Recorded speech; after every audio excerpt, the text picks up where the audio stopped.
The Leafs lose 7-2. Let me start over. That wasn't a loss. Leafs get annihilated 7-2 at the hand of the New York Rangers. Before I talk about how bad the game was, let me just say that I think they needed that. Like, I know they feel bad, but they needed a game where they just really look inside themselves and say, what the heck is going on, boys? I know it's only 5 games into the season, but let's look at some of the other teams in the East that have only played 5 games. Ottawa, 6 points. Tampa Bay, 6 points. Philadelphia, 7 points. New Jersey, 6 points. And Buffalo has 5 points in 3 games. And all of those teams are currently in a playoff spot. Now, I don't expect Tampa Bay, for example, to be in one of those playoff spots by the end of the season. So certainly things change. But come on, 1 point out of 10? You're on the verge of missing the playoffs for a 5th straight year. Again, I know it's only 5 games in, but show me another team with less than 2 points. Oh wait, you can't. The Leafs are dead last in the league. But it's the first time the Leafs have ever started a season this way. Let's think about that for a second. The organization that would go on to become the Leafs in 1927 started in 1917. So this team has managed to lose on a level that has not been seen for over 90 years. You know how long ago that is? Women couldn't even vote in this country. And you want to make the playoffs, yet you're already like 5 points behind some playoff teams. And if you think making up 5 points is easy, just remember to the last month or 2 of the season for the last 4 years. In 05-06, the Leafs won almost every game down the stretch and still missed the playoffs. And people want to rag on Toskala, and I'll finally give it to you. Yeah, awful. But a wet Kleenex would give this guy better defense. After the Rangers score the 4th goal, the whole team piles into the crease and is celebrating right in Toskala's face. And where's Colton Orr? I don't know, probably fighting Donald Brashear somewhere. Team toughness, my foot. Obviously, you can't just Dale Hunter a guy after a goal, but come on. The penalty Jason Blake took after scoring the Leafs' 2nd goal was astounding. Pretty much putting on a clinic of what not to do after scoring your goal. You take a penalty, heading into the 3rd period, killing all the momentum you had,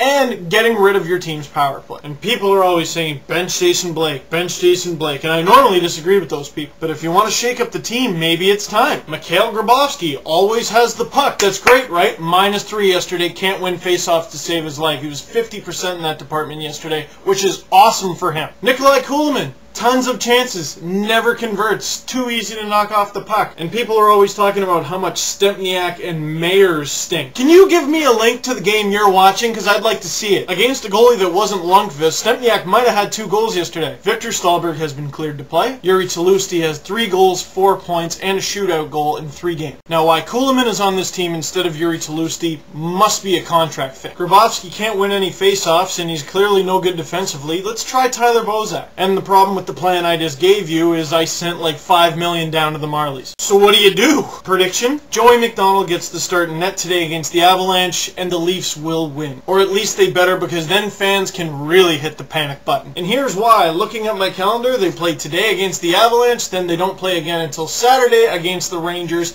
and then they don't play again for a week in Vancouver. You're playing one of the surprise teams of the NHL season so far.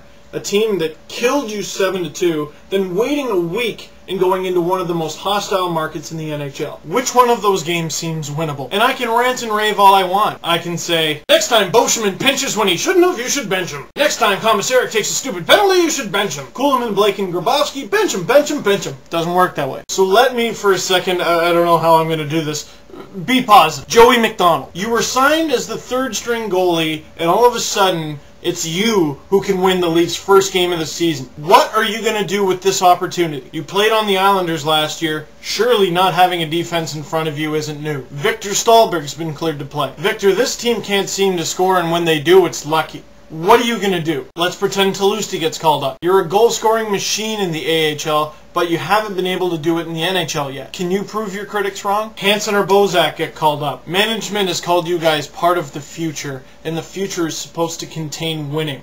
Will you make that future now? Will you take every opportunity you're given to make this team? Leafs are playing 2 games in 2 nights. The Marlies haven't played since Sunday and don't play again till Friday. Leafs haven't won yet. The Marlies are rested, and accountability is supposed to be the name of the game this year. What better time for these kids to try and make the team? Now, I'm trying not to be one of those fans. You should bench the whole team, trade the coach, and trade all the goalies. You can't do that because it's unrealistic and, well, dumb. But at this point, let's start trying some things. Example, last night I saw a video on Leafspace by a guy named cherityler. He told me to take all the jerseys off my wall because he thought they were bringing the team bad luck. Hey, don't look at me like I'm crazy. Patrick Waugh used to talk to his goalposts, okay? So next game, there it is. Let's see if it pays to be insane. So that's it for me. I'm done. Leafs just lost 7-2, earning their worst start in franchise history.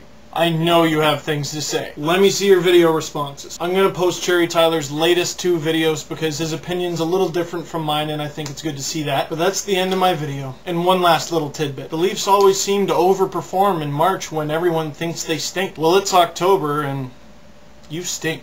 Prove me wrong, Leafs. I dare you.